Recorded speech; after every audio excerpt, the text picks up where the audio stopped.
السلام علیکم ورحمۃ اللہ وبرکاتہ۔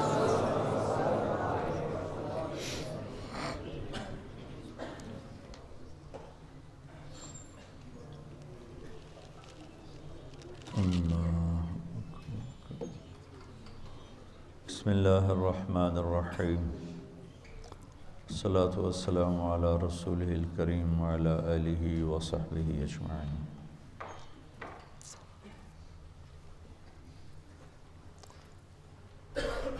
انسانی تاریخ میں شخصی انفرادی سطح پر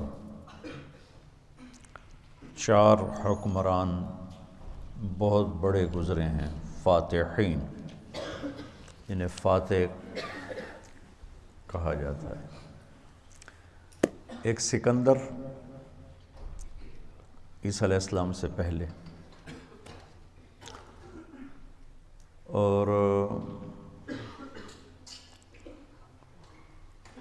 ایک چنگیز خان، یہ 7ویں صدی میں، محمود غزنوی 5ویں صدی میں، 416 میں انتقال ہوا، اور تیمور لنگ اس کو کہتے ہیں، تاشقند کو فتح کرتے ہوئے اس کے یہاں تیر لگ گیا تھا، تو اس کے بعد وہ لنگڑا ہو کے چلتا تھا تیمور۔ یہ 3 بادشاہ انفرادی سطح پر بڑے فاتحین میں شمار ہوتے، اور آخری فاتح جس کو کہا جا سکتا ہے وہ تیمور ہے۔ تیمور کے بعد کوئی شخص انفرادی سطح پر اتنی بڑی فتوحات نہیں کر سکا، اور محمود کے علاوہ سارے سفاک ظالم تھے۔ تیمور تو مسلمان تھا، 33 ملک تباہ کر دیے اس ظالم نے، اور سب اسلامی ملک تھے، سب، کسی کافر ملک کے خلاف اس نے یلغار نہیں کی۔ وہ ایک شاہی سطح پہ لٹیرا ٹائپ تھا، لوٹ مار کرتا تھا، دلی کو بھی فتح کیا، لوٹ مار کرنے آیا تھا۔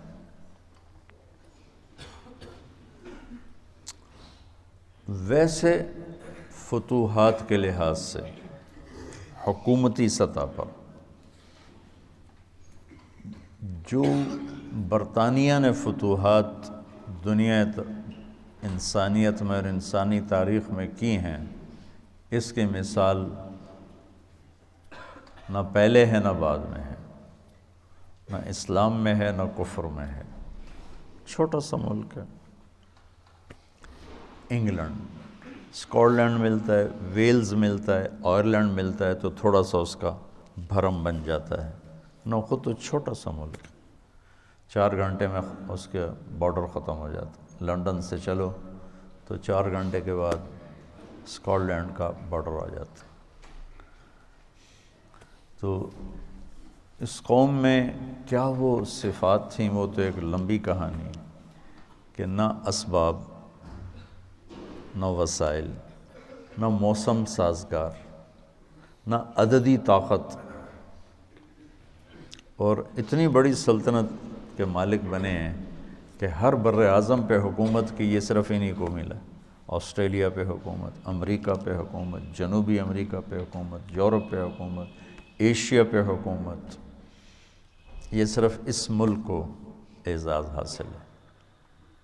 آپ حیران ہوں گے کہ 100 سال میں ہندوستان اس وقت 20 کروڑ کی آبادی کا ملک تھا، اور 2 لاکھ سے زیادہ گورے نہیں تھے، صرف 2 لاکھ پورے ہندوستان میں، 2 لاکھ آخری عدد۔ مقامی لوگوں کو بیوقوف بنا کر انہیں سے لڑا کے اپنی فتوحات حاصل کرتے۔ بہرحال سراج الدولہ 12 بجے اٹھتا تھا دن کے، اور لارڈ کلائیو سورج نکلنے سے پہلے گھوڑے کی پیٹھ پہ بیٹھتا تھا، اور سورج ڈوبنے کے بعد اس سے اترتا تھا۔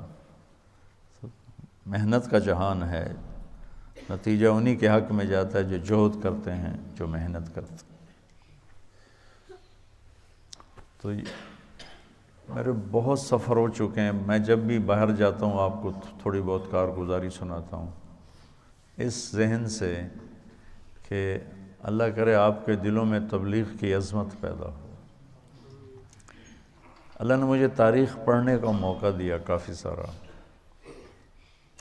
قرن اول کے بعد ایسا کام آج تک نہیں ہوا، آج تک نہیں ہوا۔ تو میرا جی چاہتا ہے کہ آپ سب کی طاقت اس میں خوش دلی سے لگے اور آپ اپنے اندر کے وجدان سے تبلیغ کا کام کرو، ہمارے پریشر میں یا شرم میں یا حیا میں نہیں، بلکہ اپنے ذاتی جذبے سے یہ کام کرو کہ ہم سب موت کے مسافر ہیں، ہم سب آخرت کی طرف چل رہے ہیں اور ہر آدمی اپنے ساتھ کوئی سامان لے کے جا رہا ہے، اور زاد سفر ساتھ رکھنا عقل مندی ہے۔ تو ایک حدیث یاد آئی، یا ابا ذر جدد السفینۃ فإن البحر عمیق، کشتی مضبوط بنا لے، سمندر بڑا طوفانی ہے۔ وَأَكْثِرْ مِنَ الزَّادِ فَإِنَّ السَّفَرَ طَوِيلٌ، اور راستے کا کوئی پیسہ ٹکا ساتھ رکھ لے، سفر بڑا لمبا ہے۔ وَخَفِّفِ الْحَمْلَ فَإِنَّ الْعَاقِبَةَ كَؤُودٌ، اور دنیا کے بوجھ سر پہ تھوڑے رکھنا کہ خود ہی اٹھانا ہے تمہیں، اور گھاٹی بڑی مشکل ہے، اس میں سے گزرنا اس کے لیے آسان ہوگا جس کے سر پہ وزن تھوڑا ہوگا۔ وَأَخْلِصِ الْعَمَلَ فَإِنَّ النَّاقِدَ بَصِيرٌ، اور عمل کو خالص رکھنا، پرکھنے والے کی نگاہ بڑی تیز۔ تو ہم سب موت کے مسافر ہیں، آخرت کی طرف ہر آنے والا لمحہ ہمیں موت کے قریب کر دیتا ہے۔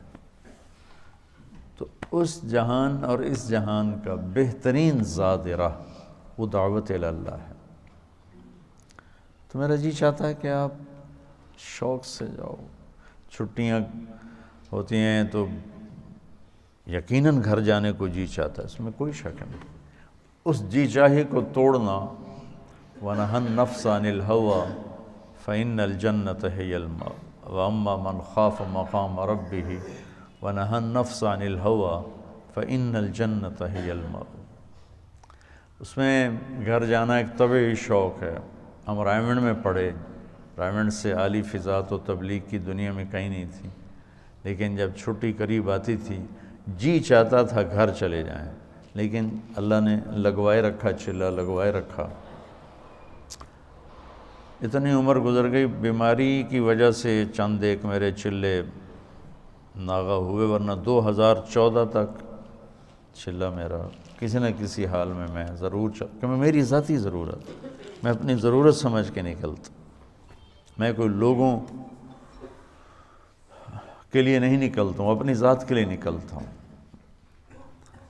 اس وقت یہ سب سے بہترین محنت ہے بچوں، اپنے اخلاق بنانے کی، ایمان بنانے کی، کردار بنانے کی۔ باقی محنتوں میں ذوف آ چکا ہے، اس میں بھی ذوف ہے، اس میں بھی ذوف ہے، یقینی بات ہے زمانے کے ساتھ، لیکن باقیوں کی نسبت اس میں کمزوری کم ہے، ادھر زیادہ ہے۔ جو یہاں آپ ایک مجاہدے کے ساتھ ایک چلہ لگا لیتے ہو، وہ آپ کے تزکیہ میں بہت بڑا کردار ادا کرتا۔ اور پھر اخرجت للناس والی ذمہ داری صرف اسی محنت سے ہو رہی ہے اور کہیں نہیں ہو رہی۔ اخرجت للناس، اخرجت للناس، اس آیت کو صرف تبلیغ والوں نے زندہ کیا کہ دنیا کے ہر کونے تک پہنچے، ہر کنارے تک پہنچے اللہ کے پیغام کو لے کر۔ تو میں سب سے پہلے 1982 میں گیا تھا انگلستان، اس وقت میری ابھی شادی بھی نہیں ہوئی تھی، اور ایسی مشورے میں بیٹھے تھے رائمنڈ، میں رائمنڈ میں ہوتا تھا، تو انگلینڈ کی جماعت بننے لگی چلے کی، تو وہ جس کا ایک لمبا سفر ہو چکا ہو اور شادی شدہ ہو، یہ دو شرطیں لازمی ہیں چھوٹے سفر جانے کے لیے۔ یہ چلے کی جماعت تھی، لہٰذا ہم تو غافل بیٹھے تھے، بھائی ٹھیک ہے ابھی بن جائے گی۔ میرے ساتھ بیٹھے تھے عبدالحلیم صاحب رحمۃ اللہ علیہ، ملتان کے بڑے اکابر تبلیغ میں تھے، ساری زندگی تبلیغ میں لگا دی۔ تو وہ مجھے مذاقاً کہنے لگے تیرا نام لے دوں؟ تو میں نے بھی ہنستے ہنستے کہہ دیا لے دو، لے دیں، کیونکہ ان کو بھی پتہ تھا کہ طے نہیں ہوگا، مجھے بھی پتہ کہ طے نہیں ہوگا، تو ہم دونوں نے اس کو مذاق بنا لیا کہ تیرا نام لوں؟ میں کہا لے دو۔ تو جب وہ 3-4 نام طے ہو گئے تو انہوں نے کہا جی طارق جمیل بھی چلا جائے؟ تو عبداللہ صاحب نے فرمایا ہاں یہ بھی چلا جائے۔ تو وہ میں بھی ایسے ہو گیا اور وہ سارے ایسے ہو گئے۔ تو مولانا ظاہر شاہ صاحب رحمۃ اللہ علیہ فرمانے لگے اس کا تو کوئی سفر نہیں ہوا۔ کہنے لگے کوئی بات نہیں، خدا بخش ساتھ ہے، سنبھال لے گا۔ بھائی خدا بخش صاحب امیر تھے، اس کی شادی بھی نہیں ہوئی، کہ کوئی نہیں خدا بخش اس کے ساتھ ہے، اس کو سنبھال لے گا۔ میں ہکا بکا حیران، بھائی یہ کیا ہو گیا؟ مجھے تو خواب و خیال بھی نہیں تھا کہ ایسے ہو جائے گا۔ تو سارے مشورے والے بھی حیران ہو گئے۔ اللہ نے میرا نصیب لکھا ہوا تھا۔ یہ میرا بیرون ملک کا پہلا سفر انڈیا تھا مارچ میں، اور یہ دسمبر میں تھا، باہر بیٹھے میں تھے۔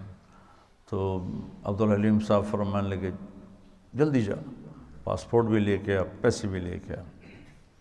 تو اس وقت خیبر میل آنے والی تھی، وہ سامنے نظر آتی تھی، کوئی آبادی نہیں، کوئی گھر نہیں۔ ہم رائمنڈ کے صحن میں بیٹھ کر ریلوے کی پٹڑی دیکھتے تھے، بیچ میں رکاوٹ ہی کوئی نہیں تھی، ٹرینوں کو گزرتے دیکھتے تھے۔ تو گاڑیاں ہمیں ازبر ہوتی تھیں، میں فلاں گزر گئی، فلاں گزر گئی۔ تو میں نے دیکھا خیبر میل آنے والی، میں نے وہیں سے دوڑ لگائی۔ وہ ایک گیٹ اس طرف ہوتا تھا جنوب کی طرف، وہ بند رہتا تھا۔ تو اس وقت ہمت جوانی میں نے جمپ لگایا، گیٹ کو پکڑ کے چھلانگ لگا کے ادھر گرا اور دوڑ لگا۔ ادھر میں نے دوڑ لگائی، ادھر خیبر میل آنا شروع ہو گیا۔ میں گلے مارا گیا، نہیں پکڑ سکتا۔ خیر بھاگتے بھاگتے بھاگتے خیبر میل حرکت میں آ گئی، اور میں نے آخری ڈبے کا جا کے ڈنڈا پکڑا، میں اس پہ سوار ہو گیا۔ خرچہ پتہ کتنا تھا اس وقت؟ 10,000 انگلینڈ کا جانے کا، 8,000 کا ٹکٹ تھا اور 2,000 اوپر خرچہ ہونا تھا۔ 4 روپے کا ڈالر تھا، 19 روپے کا پاؤنڈ تھا۔ تو میں گھر گیا، پاسپورٹ لیا، پیسے لیے، اور شام کو کسی گاڑی سے پھر میں رات ٹھہرنا پڑا، چونکہ خیبر میل شام کو پہنچتی ہوا۔ اگلے دن صبح میں وہاں پہنچ گیا۔ پہلا سفر ہمارا 1982 میں کراچی سے ہماری پرواز تھی، PIA، پہلے دبئی، پھر استنبول اور پھر لنڈن۔ تو یہ ہمارا 1982 کا پہلا سفر تھا۔ مجھے جانتے بھی کوئی نہیں تھے، جوڑ تھا۔ تو قاضی صاحب رحمۃ اللہ علیہ، خدا بخش صاحب رحمۃ اللہ علیہ، بھائی فاروق تھے رحمۃ اللہ علیہ آٹے والے، ڈاکٹر امجد صاحب تھے، اور یہاں سے میں جماعت ساری کراچی سے تھی، صرف پنجاب سے میرا نام اس میں آیا تھا۔ عبدالستار کتھوریا صاحب تھے، سب اللہ کو پیارے ہو گئے، بس ایک ڈاکٹر امجد صاحب نہیں ہے میں۔ تو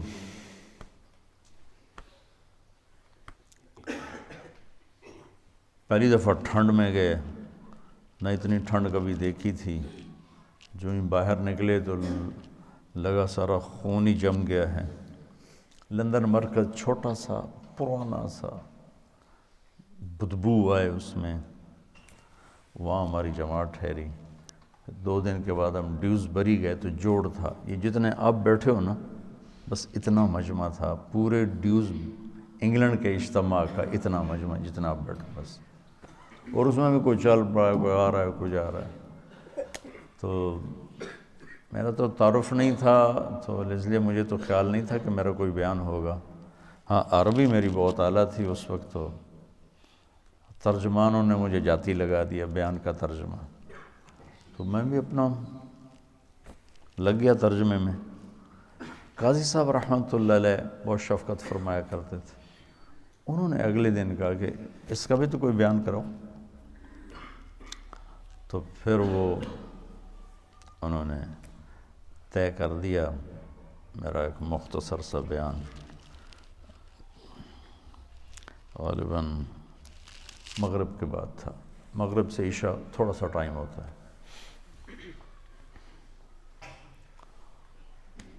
تو وہاں سے میرا تعارف ہوا، تو بعد میں ساتھی ملے، کہنے لگے جب تم ممبر پر بیٹھے تو ہمیں بڑا غصہ چڑھا کہ یہ کیا چوچے سے کو بٹھا دیا ہے۔ میں بہت کمزور، میرا اس وقت 53 کلو وزن تھا، اور اتنا چوڑا ممبر ہے ڈیوزبری، مطلب اتنا بڑا، وہاں بیٹھنے کے لیے اس کے حساب سے کوئی آدمی، مولی شاہد جیسا آدمی چاہیے بھائی، نظر بھی تو ہے۔ انہوں نے بیان سنا تو سارے ہی وہ ایک دم وہاں تو کھپ ڈل گئی اور نعرے لگنے لگے۔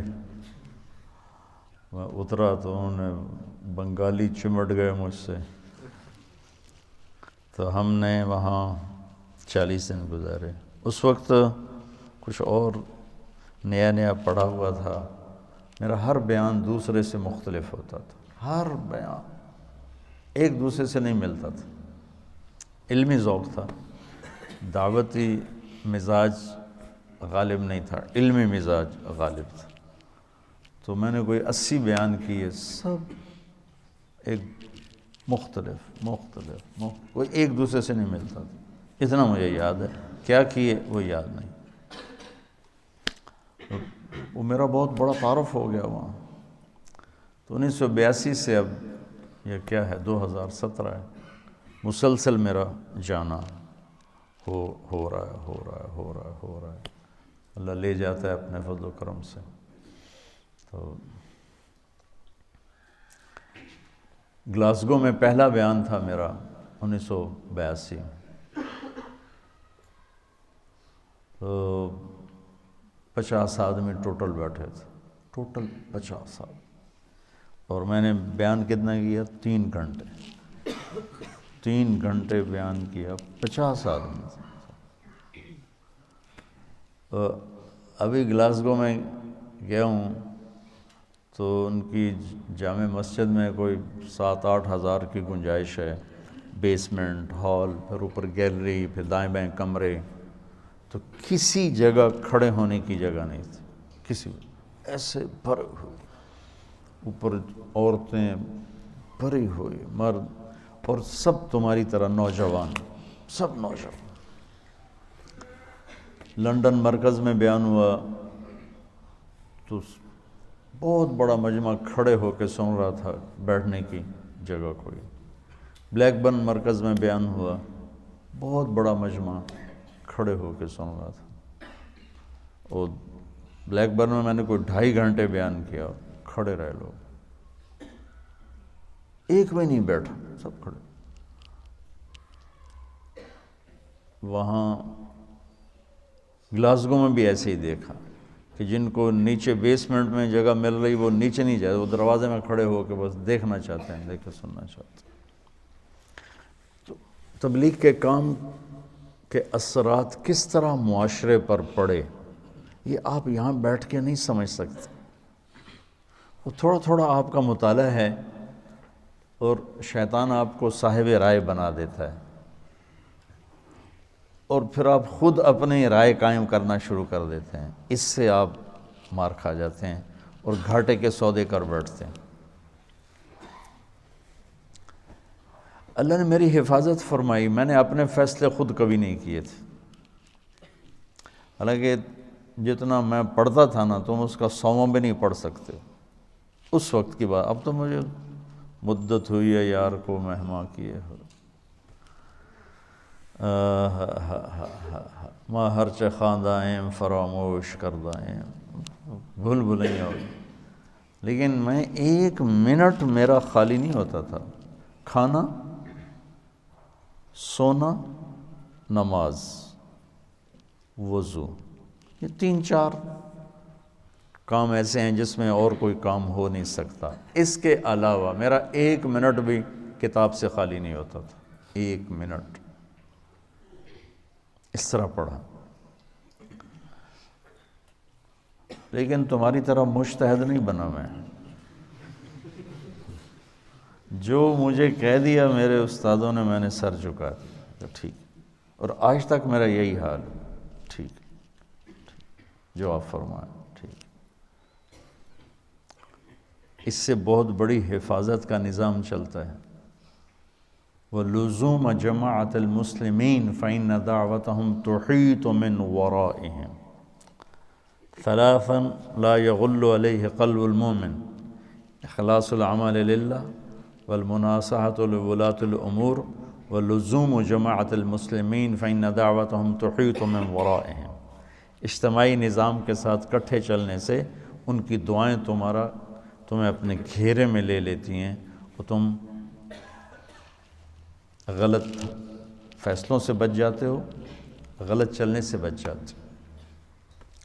تو جو میں دیکھ کے آتا ہوں وہ آپ کو بتانے کی کوشش کرتا ہوں، تاکہ آپ اندر سے تبلیغ کے کام میں لگیں۔ تمہاری ترجیحات میں تبلیغ، واللہ واللہ واللہ مدرسوں کی اب ضرورت کوئی نہیں ہے، جتنے ہیں بہت کافی۔ یہ کیوں بنائے ہیں کہ جس رخ سے میں سوچ رہا ہوں اس لحاظ سے اتنا قحط ہے کہ اندھیرا چھایا ہوا ہے، کہ ایسی نسل علماء کی جو ایک ریڑھی والے کے بھی پاؤں پکڑ کے اسے اللہ کی ماننے کے لیے تیار کریں، یہ مجمع کوئی نہیں۔ جنہیں گرے سے گرے پڑے تک کو بھی اللہ کی بات پہنچانے میں آر محسوس نہ ہو، یہ کوئی نہیں۔ میں چاہتا ہوں تم ایسے بن جاؤ، تمہارا فائدہ ہوگا۔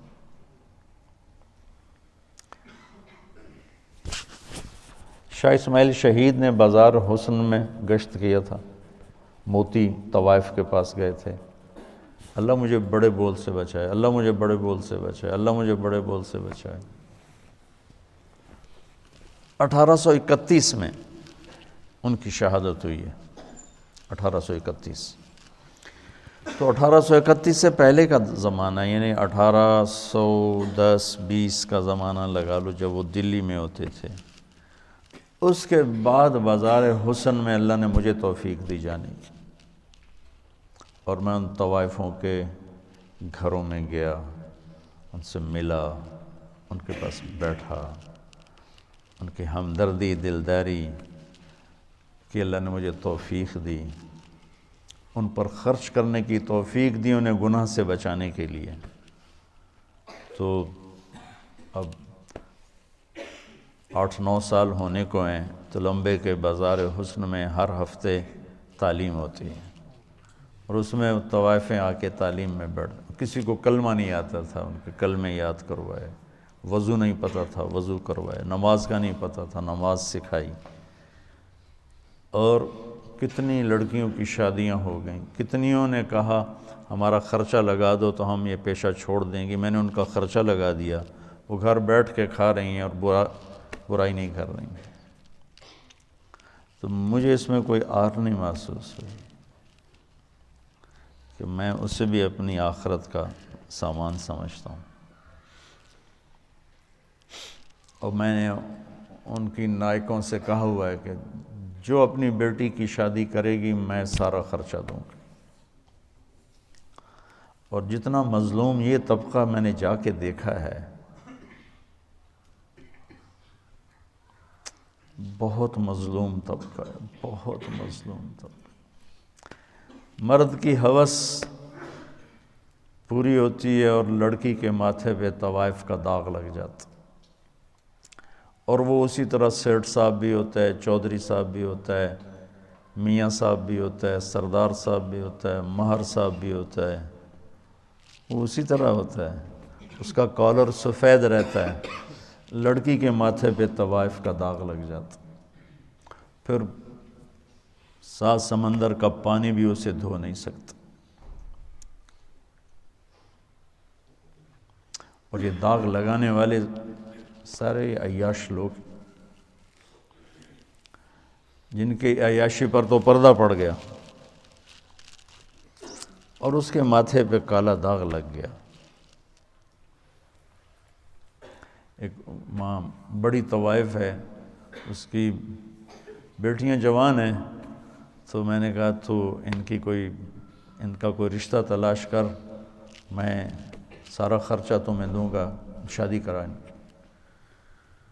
اور کہنے لگی مولانا صاحب طوائف کے کوٹھے پہ کون رشتہ مانگنے آتا ہے؟ مجھے لگا جیسے کسی نے میرا دل چیر کے رکھ دیا۔ طوائف کے کوٹھے پہ رشتہ مانگنے کون آتا؟ یہاں تو عزت سے کھیلنے آتے ہیں، رشتہ لینے کوئی نہیں آتا۔ تو مجھے اللہ کے فضل سے میں اسے اپنی آخرت کا سامان سمجھتا ہوں کہ کم از کم ایک پورا محلہ طوائفوں کا، اس میں نمازیں شروع ہو گئی ہیں، کئیوں کو میں نے عمرے کروائے، ان کو عمرے پہ بھیجا۔ آج ابھی یہاں آنے سے پہلے ان کا جو ایک مردوں میں ایک بڑا چودھری ہوتا ہے، ایک عورتوں میں ہوتی ہے، ان کا اپنا ایک پورا نظام ہے۔ میں نے اسے فون کر کے کہا تم تیاری کرو، میں تمہیں عمرے پہ بھیجتا ہوں۔ اس نے مجھے اتنی دعائیں دیں، اتنی دعائیں دیں۔ تو میں چاہتا ہوں تبلیغ تمہارے اندر اس طرح اترے۔ یہ وقت کا سب سے بڑا تقاضا ہے کہ ہم لوگوں کے پاؤں پڑھ کے ان کو اللہ کا راستہ بتا دیں۔ اس سے عظیم اور برتر محنت ابھی اور کوئی نہیں ہے۔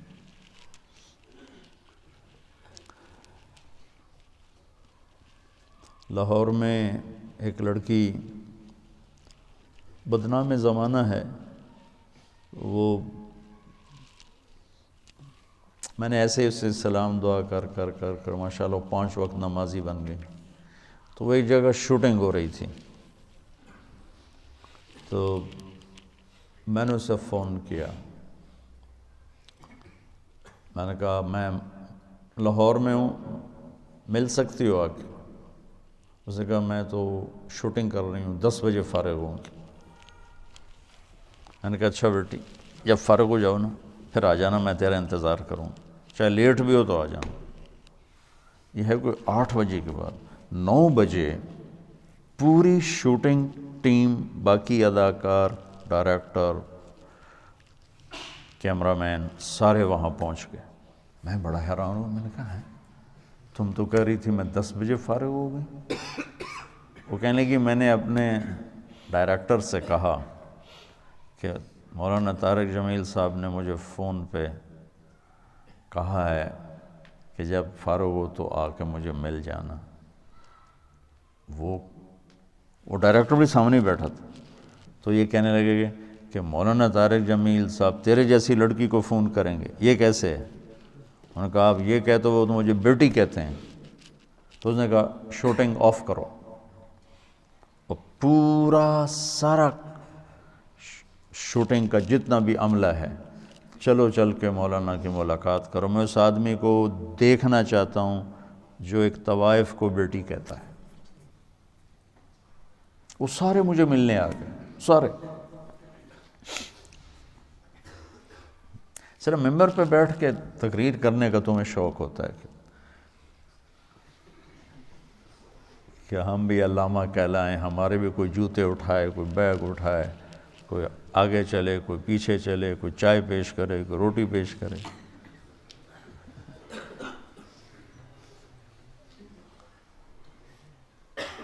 میری تمنا ہے کہ اللہ آپ کے اندر تبلیغ زندہ کر دے، پھر چاہے ممبر پہ بیٹھو، کرسی پہ بیٹھو، درسگاہ میں بیٹھو، دکان پہ بیٹھو، گھوڑے پہ بیٹھو، گاڑی پہ بیٹھو، ہوا میں اڑو، تبلیغ تمہارے اندر ہو۔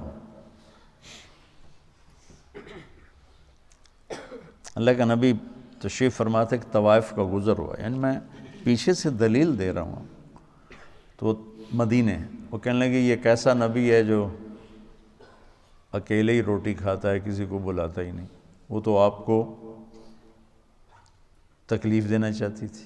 تنگ کرنا چاہتی تھی. تو آپ فرماتے طوائف ہے اس کو دھکے دے کے باہر نکالو. آپ نے فرمایا آ جاؤ، آ جا، بیٹھ جا. ساتھ بٹھا لیا.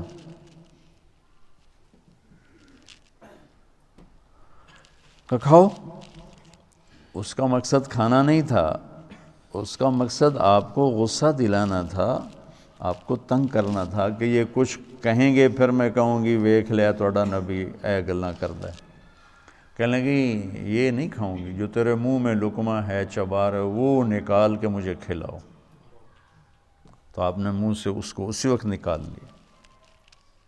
ہمارے پنجابی کی مثال ہے کبا، سمجھتے نا، کبا، کبڑا. کبے نو کہیں لت ماری وہ سدھا ہو گیا. اس نے کہا بھائی تیری مہربانی. تو وہ کبے والی لت بن گئی. وہ تو آپ کو تنگ کر رہی تھی، اور اسے کیا خبر کہ نبی کے منہ کا لعاب جب اس کے منہ میں جائے گا تو کیا ہوگا. آپ نے اپنے ہاتھوں سے نوالا نکال کے اس کے منہ میں ڈالا، ساتھ ہی اس کا سینہ روشن ہو گیا. وہ کلمہ پڑھ گئی اور مدینے کی شریف ترین خواتین صحابیہ بن گئی.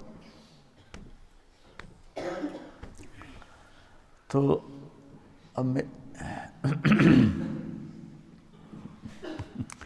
ہمارے ایک بزرگ تھے ڈاکٹر اسلم صاحب رحمۃ اللہ علیہ، رائمنڈ میں زندگی گزاری. جب میں رائمنڈ پڑھتا تھا اسی میں فوت ہوئے. فوج میں تھے تو نظام الدین گئے تو مولانا الیاس صاحب رحمۃ اللہ علیہ سے کہنے لگے میرے پاس آدھا گھنٹہ ہے، اب مجھے تبلیغ سمجھا دیں. تو مولانا الیاس صاحب رحمۃ اللہ نے فرمایا کیا کرتے ہو؟ کہا جی میں ڈاکٹر. تو ایک سامنے بڈھا سا نا میں باتی بیٹھا تھا، بولا کہ اس کو آدھے گھنٹے میں ڈاکٹری سمجھاؤ. وہ کہنے لگے میں آدھے گھنٹے میں اس کو ڈاکٹری سمجھاؤں گا، اس ان پڑھ کو میری عمر گزر گئی، میں اس کو ڈاکٹری سمجھاؤں آدھے گھنٹے میں. تو کہنے لگے تو مجھے تم نے کوئی گھسیارا سمجھا کہ میں تمہیں آدھے گھنٹے میں تبلیغ سمجھاؤں؟ میرے پاس ٹائم لے کر آؤ، میں تمہیں سمجھاؤں. پھر وہ ایسا لگے کہ پھر ساری زندگی ان کی رائمنڈ میں گزر، ساری زندگی. بس مرض الموت میں بیمار ہو کے گھر گئے، وہیں انتقال ہو گیا ان کا. تو جو کچھ میں نے دیکھا ہے یا 50 سال ہونے کے مجھے تبلیغ میں، وہ میں تمہیں ممبر کے 1 گھنٹے میں کیسے سمجھاؤں. اس لیے تو میں مشورہ دیتا ہوں کہ جو کہوں وہ کر لیا کرو تو فائدہ ہو. ابھی صاحب رائے مت بنو، نقصان اٹھاؤ گے. کیونکہ تمہارے پاس وہ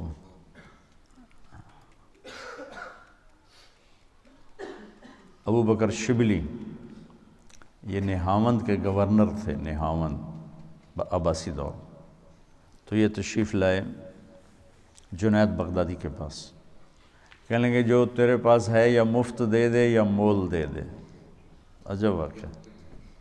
فرمانے لگے مفت دوں گا تو قدر نہیں کرو گے، مفت دوں گا قدر نہیں کرو گے، اور مول لیتے ہو تو تیرے پاس پیسے ہی نہیں ہیں، مول کیسے لوگ. قیمتاً لینا چاہتے ہو تو پہلے کوئی پلے دانے تو لیتے ہیں. کہنے لگے کیا کروں؟ کہا گورنر ہی چھوڑ پھر بات ہوگی. گورنر ہی پہلے چھوڑ. تو گورنر ہی چھوڑ دی. پھر 5 برس ان کی خدمت میں رہے، وہ ایک الگ داستان ہے کیا کیا کروایا. 5 برس کے بعد پوچھا ابو بکر کیا حال ہے؟ کہا جی اپنے آپ کو دنیا کا کم تر ترین انسان سمجھتا ہوں، سب سے گھٹیا ترین انسان سمجھتا ہوں. کہا ابو بکر جو 5 سال پہلے مجھ سے خریدنا چاہتے تھے آج وہ تم خرید چکے ہو، جاؤ تیرا کام ہو گیا.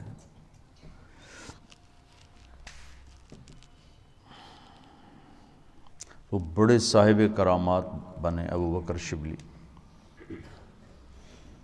تو یہی گزارش ہے کہ بچوں اس عمر میں مجتہد نہ بنو، اس عمر میں اپنی رائے پہ فیصلے نہ کرو، نقصان ہوگا. نقصان. اپنی طاقت کو تبلیغ میں لگاؤ، پھر اس کے ساتھ باقی سارے شعبوں میں کام کرنا، انشاءاللہ بہت فائدہ ہوگا، بہت فائدہ ہوگا. تو اب ماشاءاللہ ہیتھرو ایئرپورٹ پہ کمرہ بنا ہوا ہے، وہاں نماز پڑھنے کی جگہ موجود. ہم جب 82 میں گئے تھے تو ایک مصلی کی جگہ نہیں تھی، تو ہم ظہر کی نماز پہنچے، دن چھوٹے، ظہر کی نماز قضا ہو رہی تھی، تو امیگریشن چل رہی تھی، لائنوں میں ہم لگے ہوئے تھے، تو ڈاکٹر امجد صاحب نے وہیں اذان دے دی۔ تو ایک آدمی بھاگ گیا، کیا کر رہے ہو، کیا کر رہے ہو؟ اس کو پتہ ہی نہیں تھا کسی کو اذان کیا ہوتی۔ کہا جی ہم اپنی عبادت کرنے لگے۔ پھر ہم نے امیگریشن سے پیچھے ہی چادر بچھا کے اپنی نماز پڑھی۔ نماز پڑھ سے کہ فارغ ہوئے تو ایک عورت آ گئی کہ تمہارا ہیڈ کون ہے؟ ہم نے کہا یہ کہ آپ لوگ باہر آ جاؤ۔ ہمیں باہر بلا کر ٹھک ٹھک ٹھک ٹھک ہمیں ویزے لگا کے لے جاؤ۔ اس وقت ویزا وہیں مل جاتا تھا۔ اب اللہ کے فضل سے ہر جگہ اللہ نے مسجدیں بنا دی۔ تو بچوں پوری دنیا میں جانے کی نیت کرو، ٹھیک ہے؟